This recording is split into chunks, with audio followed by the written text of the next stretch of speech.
And welcome, everybody, to another episode of the Philly BroCast. I am your host, Ryan. And I'm Ryan. What's up, bro? What's up, brah? What's going on? Not much. Excited. We have NFL draft to talk about tonight. We'll get a little bit into the Sixers, obviously, and some Phil's talk. But obviously, we have a lot to go over this past weekend. Starting Thursday, Friday, and Saturday night for the NFL draft. For those of you who are living under a rock, the Philadelphia Eagles absolutely killed it, in my opinion, anyway. They really set themselves up for the future here, and obviously even for this year. So we're gonna dive into it a little bit. We already have a good buddy, Bald Eagle. Which, by the way, if anybody follows us here at Philly Sports Alliance, knows the Bald Eagle is an amazing show. He's starting back up tomorrow night. So check him out on all the Philly Sports Alliance socials. So, Bald Eagle, good to see you again. Good to hear from you. Go Birds. So for Thursday night, let's start there. Let's start Thursday night. Okay. I think we all had, everybody always seems to have favorite players when they go into, a draft. Obviously, me and linebackers, and this year in particular, there are a few defensive backs that I was really high on. And as the draft kind of progressed, there was one name that was still there, and it was Kyle Hamilton. And I think a lot of Birds fans really was hoping for Kyle Hamilton, especially after they traded up to number 13. But the second they did that, I knew it wasn't Kyle Hamilton. Just because I know and have read so many things about the Baltimore Ravens being super high on Jordan Davis, and the Eagles obviously were high on them on him as well. I knew the second they traded up 2 spots, they were going for Jordan Davis, which had Kyle Hamilton not been available, I think Eagles fans would be even more over the moon over this draft.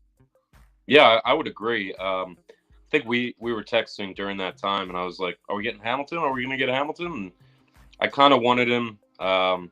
You don't come across a lot of 6'4" safeties. Guy can cover the field very well, and that was a position of need. So yeah, it was kind of, I guess, disappointing. But I didn't really think of it that way. If he was already taken, we would have been ecstatic with Jordan Davis. So, right. I mean, I guess that you just made me a little bit more ecstatic about that pick. So thank you. Yeah, well, I do what I can, But yeah, it was.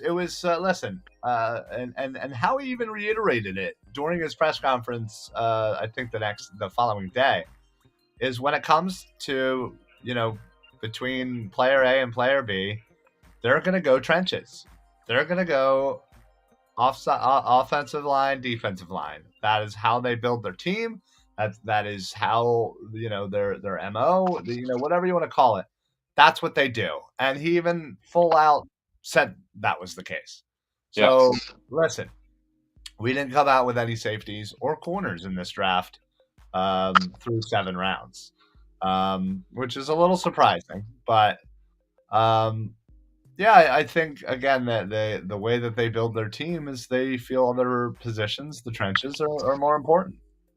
Yeah, I mean, that's how a lot of teams are built. A lot of successful teams, I should say. One that I always mention a lot is the New England Patriots. They do a really good job with getting their offensive line shored up, protecting whoever they have under center. And then, they work really well with their defensive line. They obviously find great guys to play linebacker and in their secondary. I don't know how they do it all the time, but all the time, yeah. It's impressive. But, that's truly where the battle is won and, how successful teams are built. So I agree with Howie. Obviously, I love Howie. So it's one of those things where when he says something like that and it kind of lays it out, I don't think it's showing his cards at all, but it's also just explaining to people, listen, this is what we needed to do. That's why we did it. End of subject. Yeah. And we had obviously talked about it quite a bit during this process and leading up to the draft. Is the fact of the matter is you have positions on the offensive and defensive side of the ball that you're going to need to replace as soon as the end of this year. You have Brandon Graham, you have Fletcher Cox, you have Lane Johnson, you have Jason Kelce, and those have always been the most important to the Eagles and has been our strengths. And what did they do? First round, they went ahead and got a D tackle to replace Cox whenever that should happen. In the second round, they got a center to replace Kelce whenever that should happen. Cam Jurgens. Cam Jurgens out of Nebraska. So it's not surprising. Is it sexy? No. Yeah, that would have been great if we would have gotten Hamilton and a corner or a wide receiver in the second round, whatever the sexier positions are. But that's not what we do. That's not what Howie does. But still, after that Jordan Davis pick, and I think a lot of people were still in that, man, I wanted Kyle Hamilton. Man, I wanted Kyle Hamilton. Before you could even, blink twice. Like, literally, it had to have been under 10 minutes that we were like, Jordan Davis, I like him. Man, I really wanted Hamilton. Wait a minute. Something just happened. Something's happening. A.J. motherfucking Brown.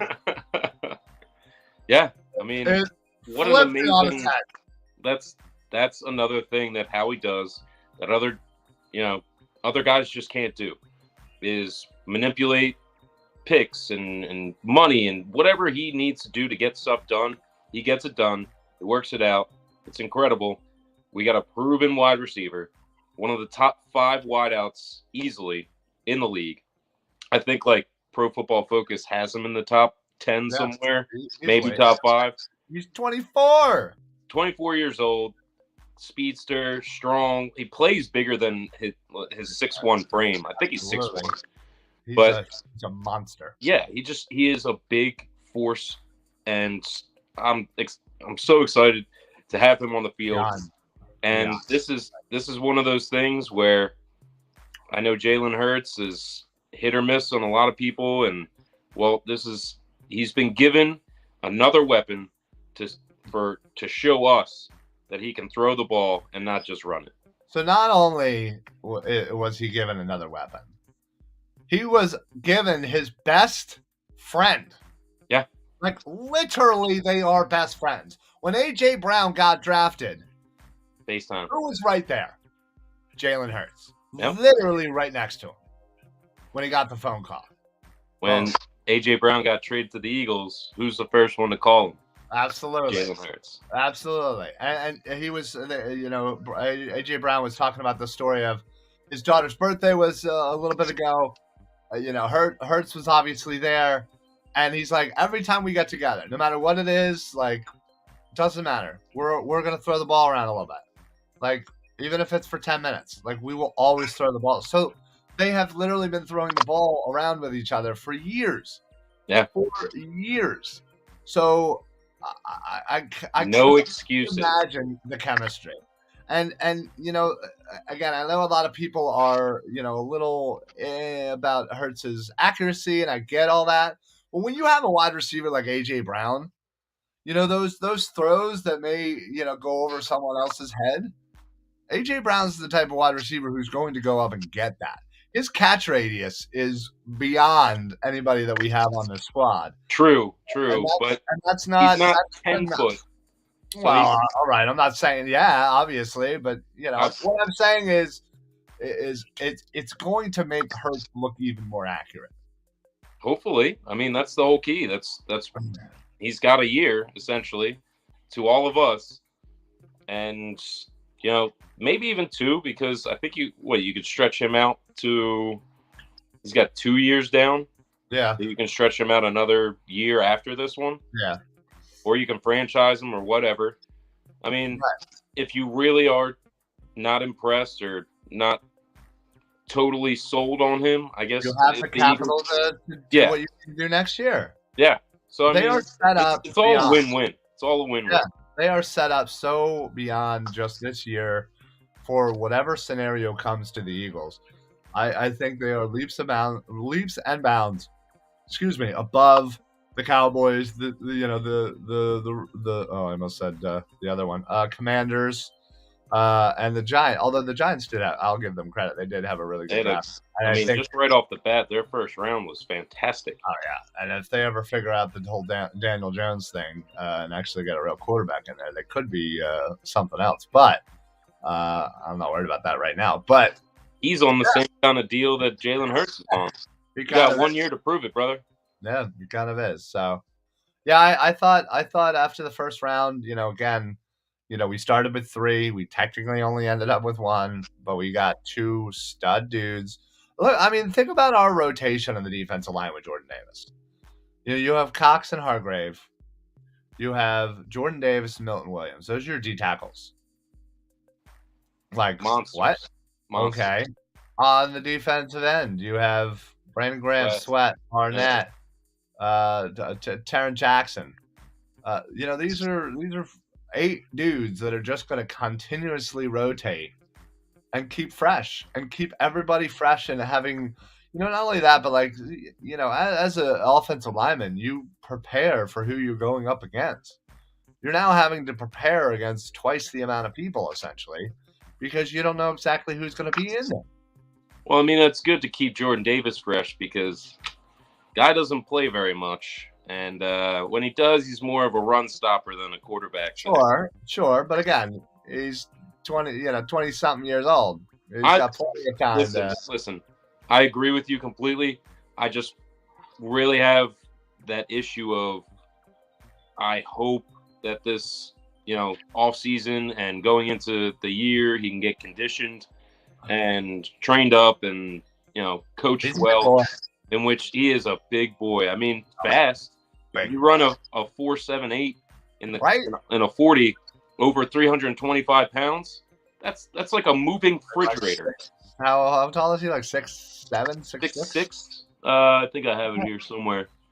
6'6", 340 pounds. 340, and he's running a 4.78. Sub 4.8.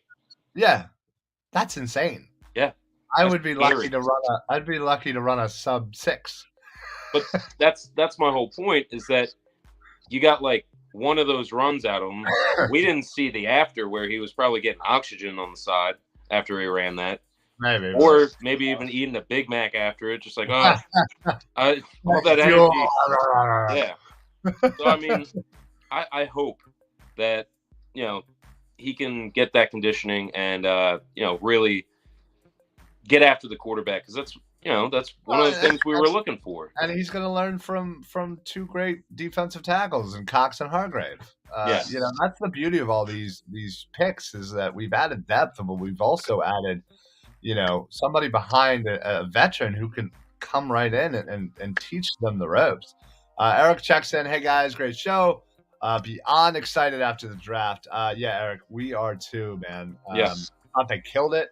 I thought they absolutely hit it out of the park, personally. So we move into the second round, and it comes time to the Eagles pick. And who do you think I'm screaming for? Maybe a linebacker. Yeah, I was screaming for Nakobe Dean. But little did you know. Little did I know that they knew somehow. How he's a roll of the dice. That was a roll. I mean, it really but then was. Again, like anybody else who needed a linebacker also rolled the dice. Yeah. Because just because of injury and health issues and things like that, I get it. But if that's a thing of the past for this guy, you just scored yourself in the third round. You scored yourself a first-round linebacker. Steal of all steals in this draft is what most people are calling this, the best steal of the draft. I mean, I agree. I would have taken, like, if we would have taken our 18th pick and bought back, like 7 or 8 spots, I would have been like, oh, perfect spot for Dean. Mid-20s, that's even a steal. Like, I slid all the way to the third round because of some bullshit, bogus medical report saying that his pec injury was so much worse and he needed surgery and, this, that, and the other. Combine that with the fact that, he already had that, he's undersized, he has small hands, and that's what kept teams away. And God bless him, because he fell into our lap in the third round. I quite literally almost passed out. I was so excited. I was so happy. We got it. We may not have broken that streak since 1979 of drafting a first-round linebacker, but we just got ourselves a first-round linebacker. So I'm going to give you credit where credit's due, and this is the first and probably last time I will do this. But you have been hyping on this guy all year. You've wanted him all year. Guess what? You got your guy. Congrats. Linebacker. Might have been the first round, but who cares? That makes it even sweeter. Yeah. That makes it even sweeter. I could not be happier after the first 2 days of the draft. And because of moving up and around, the Eagles actually only ended up drafting 5 total players.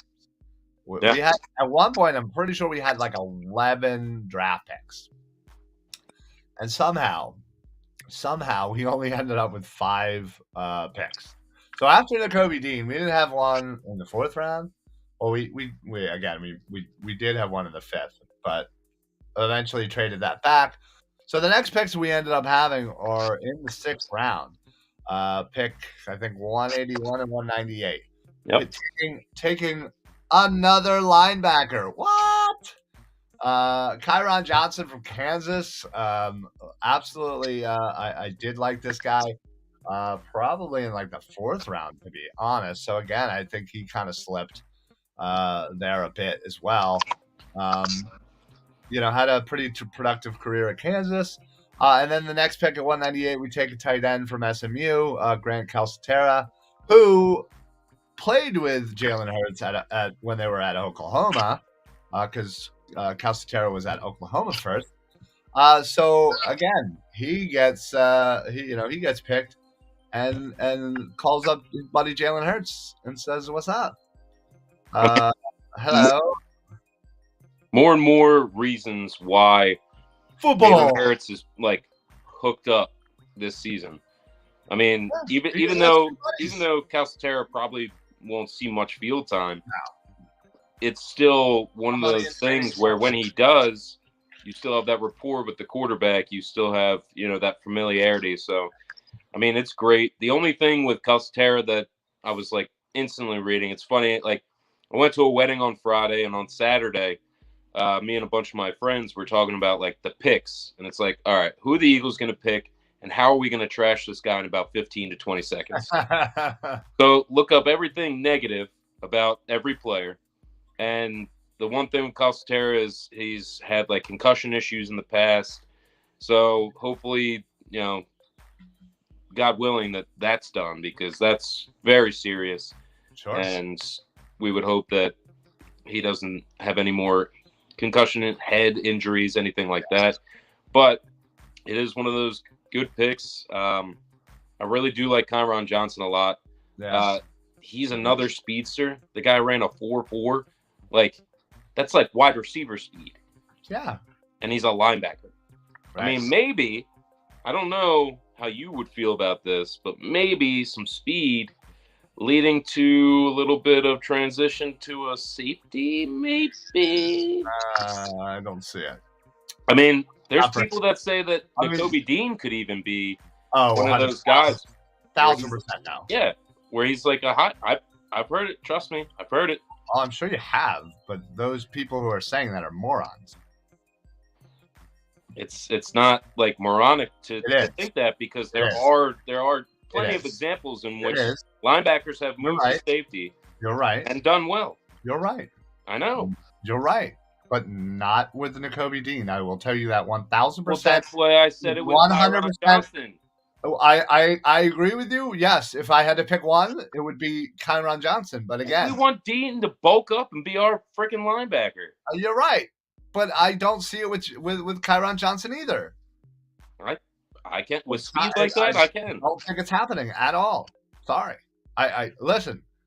If I said, Reis, this is happening, then I agree with what you're saying. But I gave it the shake. I gave it, and you're nah.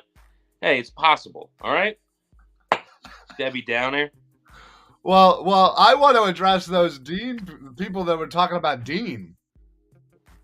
I want names. I want receipts. I'm not giving names. No names. Well, guess what? I'm not doing that.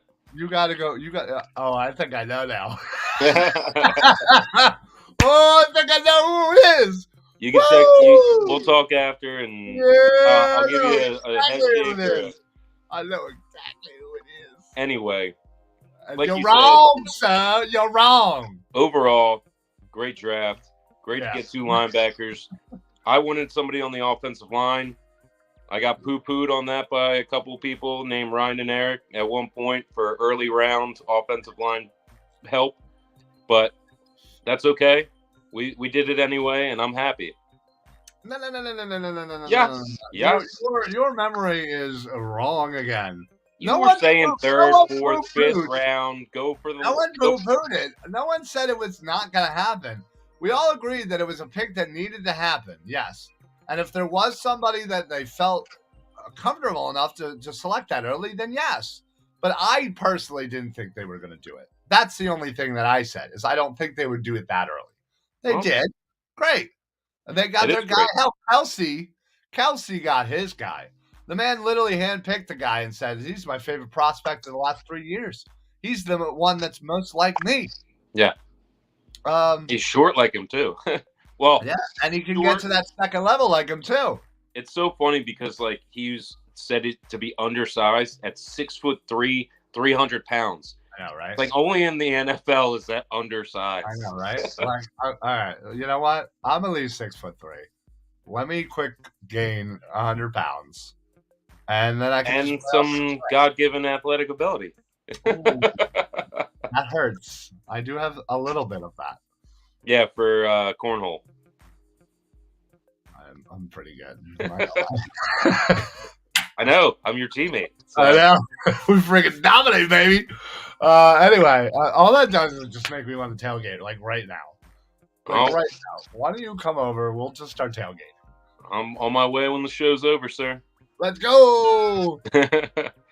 Get the lights on in the backyard. Get the bug spray. I literally just got new lights that I got ordered to give it a little bit more in the yard. Oh, you look like you're pumping up volume. Yeah. But yeah, no, I thought they killed it. I thought they got an easy A. I thought they had one of the better drafts in the NFL. The Ravens obviously had a good draft. The Giants had a good draft. The Jets had a good draft. Your overall grade is? I got to give it a solid A. Solid A. Yeah. I'll go. I don't know if you could technically count the A.J. Brown as a part of like the draft. It has to be because you use draft picks. Yeah. I mean, I get it. But the fact of the matter is, you only came out of this draft with 5 players. Well, I mean, if you're saying that a draft pick is using your pick to gain a player for your team, then technically it's a draft pick because we use draft picks to gain a player towards our team. I'm just saying, if we're being technical about all of this. You're funny. Either way, it's still an A for me. I thought they did fantastic. And I was pleasantly surprised coming out of this draft how well Howie did. And to be honest, Howie did great last year too. So to be honest, he had a good draft last year. Did he not? Oh, not as good as this year, but yeah. I didn't say that. I'm just saying Howie's had 2 good drafts in a row now. Where I don't think many people could be like, oh man, fire Howie. He sucks. I think he's done a decent job the last 2 years. So, I hope all the Howie hate and all that bullshit goes away. He's not going anywhere. So you might as well live with it. You might as well say, hey, you know what? Howie pulled some things, because when you really think about it, Howie took Carson Wentz at a first-round pick, if you will, and essentially turned it into Jordan Davis, A.J. Brown, Devontae Smith, and a pick for next year. Yeah. What? True. Well, what? Yeah. That's insane. It is. It's great. Yeah.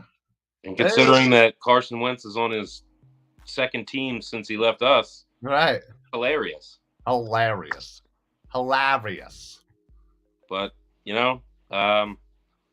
overall, I think the NFC East had some ups and downs besides us in the draft. I think Dallas kind of reached on a couple of their picks. Yeah, they didn't have the greatest of draft, and considering they didn't have the greatest of off seasons, I think if there was ever a question of, what team kind of has the edge heading into the season as of right now, it has to be the Eagles.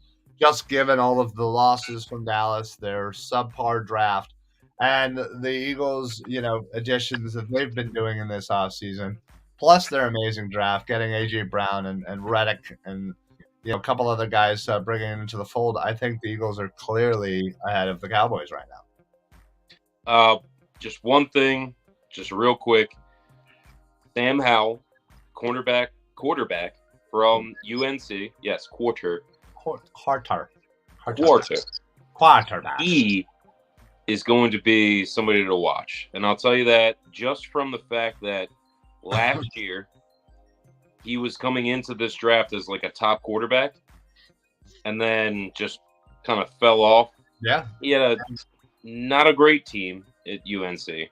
No, they never did. And kind of had some issues, but the raw talent is there. Sure. That's one guy that I will say just watch, because when he gets his chance, kid's got an arm, he can play, and I think he'll do very well. Do you got a guy that kind of fell off, went under the radar? Any team really. I mean, like somebody like a Jermaine Johnson, who I guess kind of fell a little bit, but is just talented, just flat out talented. You have I think cornerback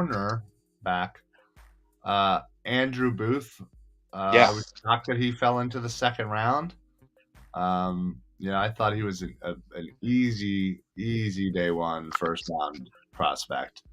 And I think a lot of teams are going to regret not grabbing him, for sure. Because I liked him over. I thought he was the third corner personally, after Sauce and after Stingley. Yeah. So the fact that he lasted into the second round, I thought was a little shocking. I would like to talk about the Patriots draft for a second. What is Belichick doing? He literally drafted a guard, Cole Strange, who was, for all intents and purposes, a third-round pick. He pulled an eagle when we drafted Danny Watkins, where everybody's like, what? Huh? I mean, don't get me wrong, Cole Strange is a good prospect, but by no means should he have been drafted in the first round. Yeah. Now, I could certainly, bite my words, and Bill Belichick most likely knows a lot more than I do, but it seems strange. Yeah. It just didn't seem like value to value that he couldn't have gotten this guy in the second round. No, I agree. Definitely a stretch, an odd pick. But again, like another one of those things that I was saying earlier with successful teams, even though it was a reach, maybe you felt like they just couldn't get him if they waited any longer. Yeah. And, that's where they like to build. They like to build around the trenches. And if that's their guy, I honestly don't doubt the guy. He's got rings and all these other accolades to prove that he knows what he's doing. So yeah, that's kind of why you have to give him the benefit of the doubt there. But yeah, I was again a little shocked that they went that route. Now, granted, they did trade back, so all right, it was towards the end of the first, but still, yeah, just seemed a little strange. Yes. Quite strange. You know what's strange? What's that? Why in the third quarter of the Sixers game? Come on, you gotta let me have my segues. The second you started talking, I was like, this son of a bitch. This son of a bitch is gonna switch it over. You know it. Why in the God. third quarter? When you're down 7 points with about 6 minutes left, do you completely abandon your strategy of driving the ball, giving the ball to your players that are producing, and just start chucking up threes like you're down by 9 with 2 minutes left in the fourth? It is pathetic and really laughable to see that we came back, played our butts off in that first half. Yeah. I mean, played our butts off and grinded back. Played fast-paced. Got the ball in the hands of got the ball into the hot hands, and tied that game up to, in turn, go into halftime leading. And then you go into the third, you make it competitive for the first half of the third quarter, you fall apart and you start chucking up threes. What is that? Can anyone explain, besides maybe Doc Rivers with some bullcrap example right, or excuse, why we weren't driving the ball to the lane in which we had success? Please tell me why we're chucking up threes with that much time left. Listen, I understand that threes are certainly more of the game nowadays, but yeah, you should not go ahead and abandon things that are working well and keeping you in a game. Yeah, I don't know. Honestly, I was saying the same thing. I'm like, what the hell is going on here? And can I just say real quick, can DeAndre Jordan just never play ever again? There's some kind of, I think DeAndre Jordan might have some pictures of Doc Rivers doing something that he has to. Doc Rivers definitely cheated on his wife. And DeAndre Jordan was there. Yeah, exactly. Well, hopefully not like there, but hopefully away, but there. Maybe just in the corner. I don't know. It's not like you can. Hopefully not that either. Hopefully not that either. You can't even hide him in the corner, really. So. Yeah, no. Ignore that 7-foot man in the corner. No, I know he has a lampshade on his head, but that is not a lamp. That is not a lamp. But either way, what is going on? He must, because he is so loyal to him, and he's like, yeah. Thank you, Eric. Eric says Doc's going to start him whether we like it or not. Those are literally his words. Yeah. Whether you like it or not. I don't like it. No one likes it. No one likes it. We all want B-Ball Paul. 17 minutes of play. I think his over-under, his plus-minus is like a minus 13. 72. On the floor. He's giving no offensive rebound help. I mean, they crushed us. If you're looking at offensive rebounds last night, they dominated their board. We couldn't get anything on our board. He's not defensive. He's not picking himself up defensively. He's not contributing offensively very much, if anything. I mean, you're right. B-Ball Paul, he needs to play. I don't know. Maybe Doc Rivers maybe B-Ball Paul is the one that cheated on Doc Rivers' wife or cheated with Doc Rivers' wife, and then DeAndre Jordan found out, and then it's this big circle. I don't know. I don't get it. Because, like, the production is there. The numbers are there. You just have to look. I mean, B-Ball Paul had, like, a plus-minus of -1, something like that. I'll take that all day. I'll take that all day, especially because you're not Joel Embiid. Nobody's out there to be Joel Embiid except for DeAndre Jordan trying to say to Doc Rivers, I can be Joel Embiid circa 8 years ago. It's incredible what is happening. I mean, it's very frustrating. I'm sorry. I'm losing light in here too. Like it's really dark. It's gotten very dark. I was gonna say something, and I'm like, what is going on? Is there an eclipse happening in Phoenixville that I am unaware of? Because things are looking real bad for Ryan in there. Just give me a quick timeout. I will be right back. Sorry, I just got to turn the light on. Okay. Go turn your light on. Oh, whoa. Okay. Well, I don't know if you needed to do all of that, but this makes for a great freaking video. Thanks, Ryan. Anyway, well, actually, you know what? Ryan's doing that. I will pay some bills, if you will. Wanted to. I don't know what that feedback is. There we go. Yeah, what's that? Okay, well, now the feedback's gone. I did want to say a special shout out to Six Coverage, who we have officially joined here at the Philly Sports Alliance. So all of our shows, Football Smack Talk Show, Football Smack Talk Show, the Philly BroCast. Are you hearing that reverb back? I feel like it's on your side. I am not hearing any reverb. Okay. Anyway. The Bald Eagle podcast, the Diamond Club podcast, the TLC podcast, Mike Sports. We're all joining Six Pack Coverage, based in Tennessee. They're a national outlet, producing sports content, podcasts. Please make sure you go and visit them at sixpackcoverage.com. Not only to see some of our shows, see our brothers over at CEV Sports. They've joined as well, so we're combined for a nice Philly takeover. They do sports, they do lifestyle, they do fitness, food, travel, finance, you name it. They pretty much have something for everybody there. So please check them out, sixpackcoverage.com. Also, speaking of great content, we would love to welcome everybody in from the Painted Lines channel. Thank you, everybody from the Painted Lines.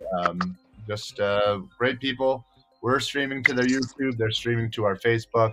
And we've gotten to know a few of their fans over the last couple of weeks of shows. they'll pop in, comment, so we're glad to have them as well, because again, they're obviously great Philadelphia fans that follow the Painted Lines. So we're thrilled that they're watching some of our content.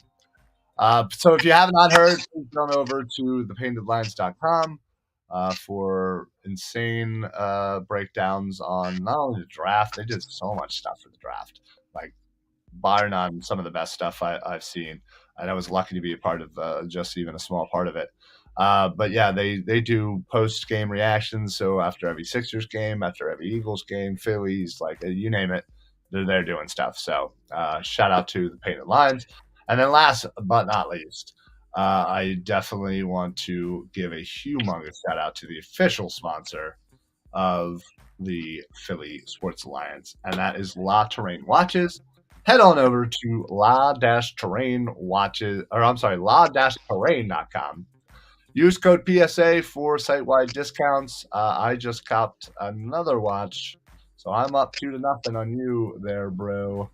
Yeah, I'm getting there. Yeah, you got to get on that. So I have the Atlas in Midnight, and I just got another watch there in black. I can't say enough. The watches look amazing. They look like beyond your luxury watches, and they're really cost efficient. So they're made with high quality stuff, high quality bands. I've had zero issues, and I get complimented all the time. So you can too. Use code PSA for site-wide discounts. I also got a pair of sunglasses too. I'm usually not a sunglasses guy, but I'm not gonna lie, I look good. Well, we'll see. You usually do look terrible in sunglasses. Anyway, is there a possible second sponsor, Ryan Reis? Do you? Well, okay. Do you want to put this out? Do you want to put this out or no? No, I will gladly. So if anybody's been watching our show lately, I know unfortunately I don't have any tonight because I drank them all. But I have been drinking CIL iced tea, spiked iced tea on air for the last God knows how many shows. And that includes all of my shows. I am in love with this drink. Like I would drink it for breakfast. I would freeze it. Yeah, you would. I would put it on my feet, skate around in it, and then melt it, and then drink it again. I would. Sorry. I wish you got that line right. I know I didn't get it right, but still, you know what I was doing. Anyway, so I just thought randomly, I have a nice picture of us doing our show, me chugging on a CIL spiked iced tea. And I took a picture of it, tagged them on Instagram, and sure enough, they posted it to their story. And I was just like, hey, listen, let's do up a sponsorship. Or at least give me the details on when the deliveries are happening in my area. That's all I really want to know. I just want to know when it's going to be there, because anytime I'm near, I stop in and be like, hey, you got any iced tea? No, sorry, bro. So, like, if I could get even, like, a heads up, like, hey, listen, Friday at 10 a.m., we're going to be delivering to this location, I will literally take off at work and I will camp out if I have to. And I'll buy a keg. I'll buy a couple cases. I'll buy a pallet. It doesn't matter. It doesn't. No, it doesn't. No. So I'm on the hunt to get more CI iced tea as much as possible. So hopefully this is the start of a beautiful friendship. Hopefully. With the guys over at CIL spiked iced tea. But anyway, thank you for that. I appreciate you letting me have my little iced tea spotlight. I was really happy. I was really proud that. And I'm thirsty for one. Got that working. Yeah, it goes. Still not a sponsor, but no. But hey, listen, we're the type of people that I will plug anybody or anything that I thoroughly enjoy. So if I didn't enjoy it, if I didn't like it, I wouldn't plug it. Yes. Honestly, and that goes for a lot of terrain too. I normally am not a big watch guy, but I got a couple of watches from them, and I got to tell you, I'm a watch guy now. I have a friggin' humongous little watch case and everything. Just humongous little one. A humongous little. Yeah, you know how it is. That's good. They're hard to find. The watches and the humongous little cases. Yeah. So yeah. Again, I would not be as excited and ecstatic about stuff like that if I didn't absolutely love it, and hence why we sit here and talk Philly sports, because this is what we love doing. So absolutely. But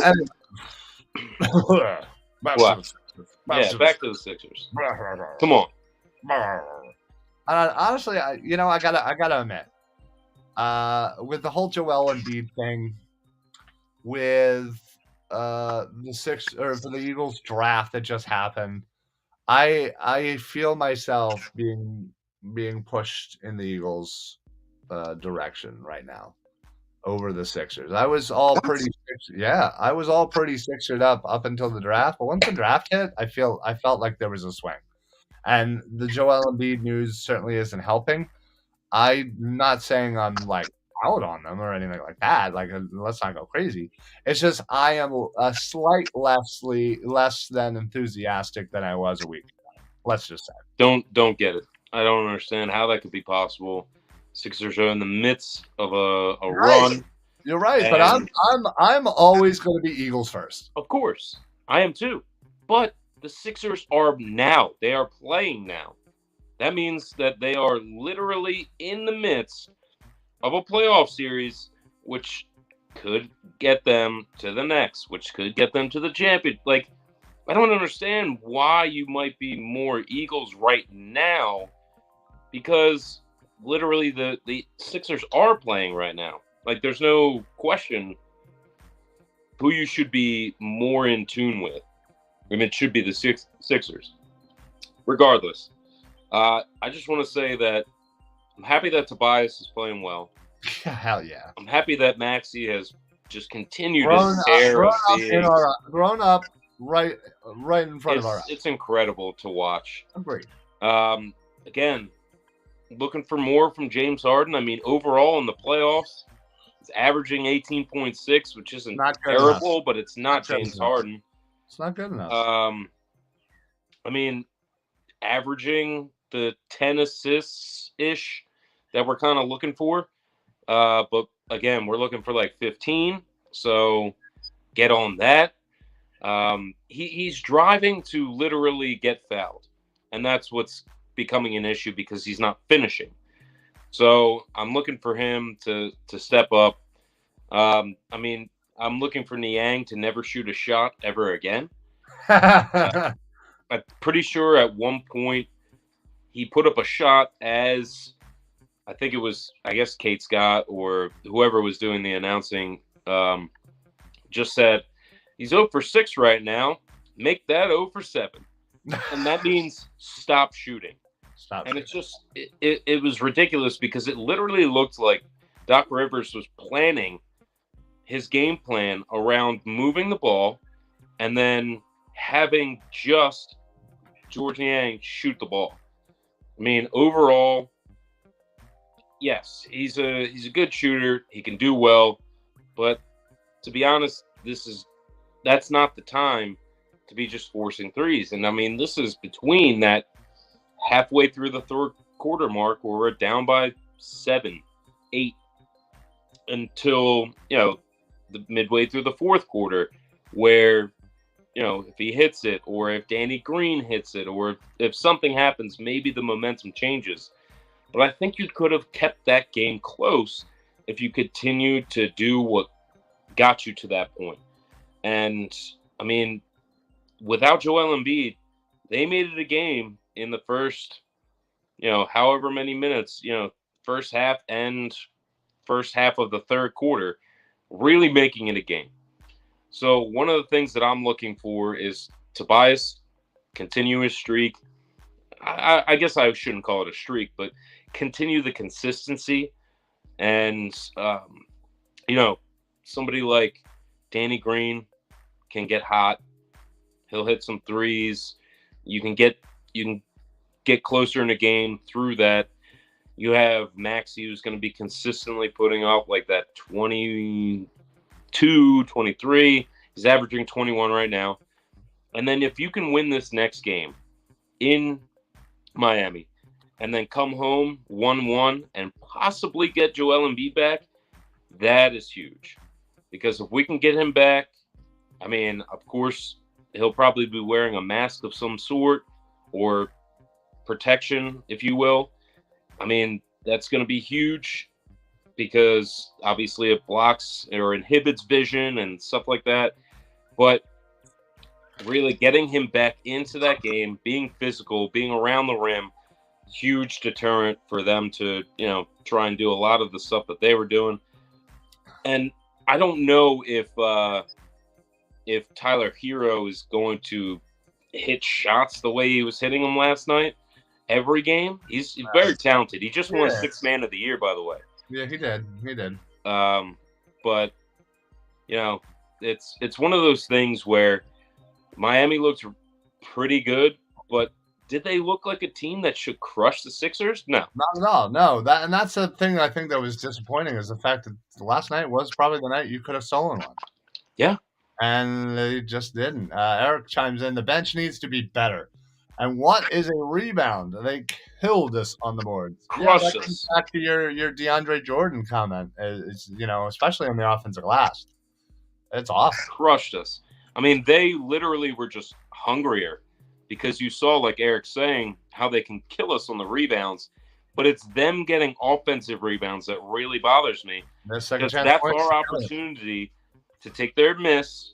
I mean, it's simple, but it takes the miss and turns into an opportunity for our, plus whatever. Right. So that it's kind of basic for the box out thing. I mean, just box out. You get down there, you plant yourself, you get in front of somebody, and you put your butt in their way so they can't get over you or around you. Fundamentals. Yes, and that's one thing that the Sixers kind of lacked last night was fundamentals. Yeah, no, agreed. Well, they have another shot tomorrow night, right? Is game 2.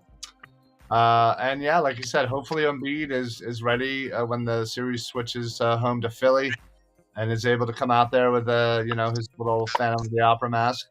And I mean, again, it's you're not going to expect full Embiid that first game, but you just need enough to get that win, especially if you're down 0-2.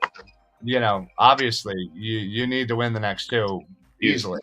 Huge. Yeah, it's going to be huge. So by the time we are back on air next Tuesday, I hope that there is still a series to talk about, honestly, because by next Tuesday, we're hoping that so Wednesday will be tied. Or hopefully we're on air. It'll be tied. Yeah, and not over. That would be huge. Yeah. So, we're I think also this weekend is rookie mini camp for the Eagles. So we'll talk a little bit about that, seeing some of these rookies out there for the first time, which is fantastic. And then the NFL schedule. That's the next big announcement. Big announcement. No. Fun fact: A.J. Brown threw out the opening pitch tonight. Did he really? Yes, he did. Oh, that's fantastic. I bet you he got an insane ovation. Oh, I'm sure. I think the Phillies are tied 3-3 right now. I don't think anything's changed. Okay. Unfortunately, by the time we're on air next week, the schedule won't have come out just yet. I think it's the 12th that comes out. So okay. We'll be a little short on that. But once that comes out, can't wait to start discussing the away game to go to this year. And, of course, all the fun Eagles ticket tailgating parties that we're going to be planning. So, just a quick thing. Flyers fired their head coach, so we'll be... Is that official? Yeah. Oh, good. Well, he's not returning to... I forget how it was worded, to... his position, retain head coach responsibilities or something like that. So basically that means they're going to do the old Flyers thing where they don't actually fire him, but he's no longer the head coach, but he'll be in some form in the front offices. Sure. Whatever. So dumb. Just fire the guy and get rid of him. Like, ugh. So I know that there's going to be a press conference tomorrow, I believe, to talk about that and the season and just kind of, where we're headed. So I'm excited for that. We'll talk about that next week. And then the Phillies, hopefully, things can just, I guess, continue to be at level. Yes. They're, I think, one game below 500 right now. Yes. And facing a team that's Texas, they're not great, but they're not terrible. So hopefully they can come out with a series win. It's unfortunate because the Phillies haven't had the upper hand in any series except for the last Colorado one, which they swept, which is great. Fantastic. I mean, that made up some ground, but then again, like, you're playing the Mets again coming up. Yeah, you're going to be playing divisional. Like, how does the schedule come out? We play the Mets like 3 times already. Yeah, but that's the thing. Like, we won't play like Atlanta for a while. There's like a 2-month stretch where we don't even play Atlanta. I just don't understand why we have to play the Mets 3 times within the first 40 games or whatever. It makes absolutely no sense. And then you don't play Atlanta until May 23rd. So they end towards the end of the month. And then guess who's after Atlanta? Just take a wild guess. The Mets. Yeah. So speaking of May 20-something, I also, before we head on out of here, wanted to mention that we here at the Philly Sports Alliance, myself, Ryan, and Eric, will be heading out on May 21st from noon until 3 at Lenny and Susie's Sports Memorabilia in Pittman, New Jersey on 6th 2nd Avenue. We'll be doing a live show podcast from outside. There'll be prizes and giveaways, and we'll be talking Philly sports and whatever anybody wants to talk about. So a special shout out to obviously Lenny. He's an old friend of ours, so we've been going to for a few years now to his sports memorabilia shop. And also a huge shout out to Seamus, who is the admin group owner of the Philadelphia Underdogs Facebook group, who essentially kind of organized all of this. So there'll be free T-shirt giveaways for the Philadelphia Underdogs Facebook group. There will be a signed Wilbert Montgomery Eagles jersey giveaway. We'll be giving out some things as well. And then, of course, just the wonderful stuff inside Lenny and Susie's shop there. So come on out May 21st from noon until 3. Where we will be broadcasting live, talking Philly sports, right outside of Lenny and Susie's Sports Memorabilia in Pittman, New Jersey. So check us out there. Rye, I know you were originally from around there, so you'll probably be walking around and be like, hey, I know you. Hey, I know you. It's a good possibility. I went to high school right outside of Pittman, so yeah. There you go. So yeah, check us out May 21st starting at noon.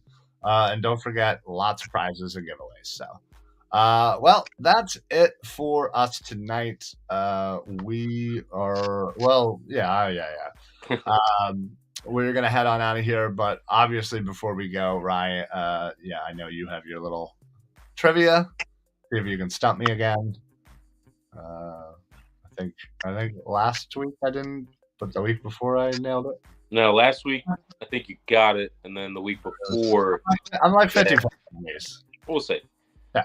So the great Reggie White, he wore this number. Number 91. All right, next. Boom! Boom! Get out of here with that weak stuff! You can't see me! Okay. All right.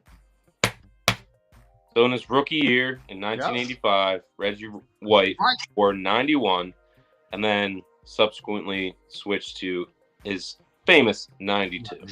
Yep. Gotta come harder than that, there, young Fineran. Listen, it's the beginning of our comeback to the show. I gotta ease the fans in. I gotta ease you in. Don't worry. Woo! I'll bring the heat. Yeah. Love it. Good job. Thank you. All right, folks. Well, we're going to head on out of here now that I just can embarrass myself. Although That was impressive. Not many people do know that. Like, I feel like they do, but like, I feel like maybe not the casual fan. I don't know. I mean, you just have to think. You know the name Reggie White.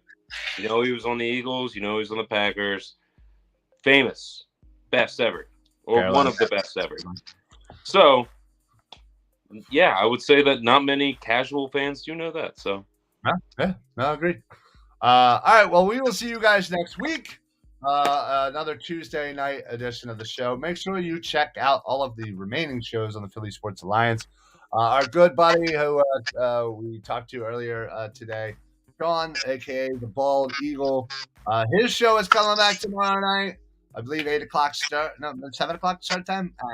I'll figure it out and post it out. But yeah, please make sure you check out. But the best way to do that is to follow us on Facebook and Twitter and Instagram and all the other places. But especially on Facebook, you put your little notifications on when we go live, and you'll immediately get a message saying Philly Sports Alliance has gone live. And boom, you'll be right in there with the Bald Eagle himself. He'll break down all of the draft.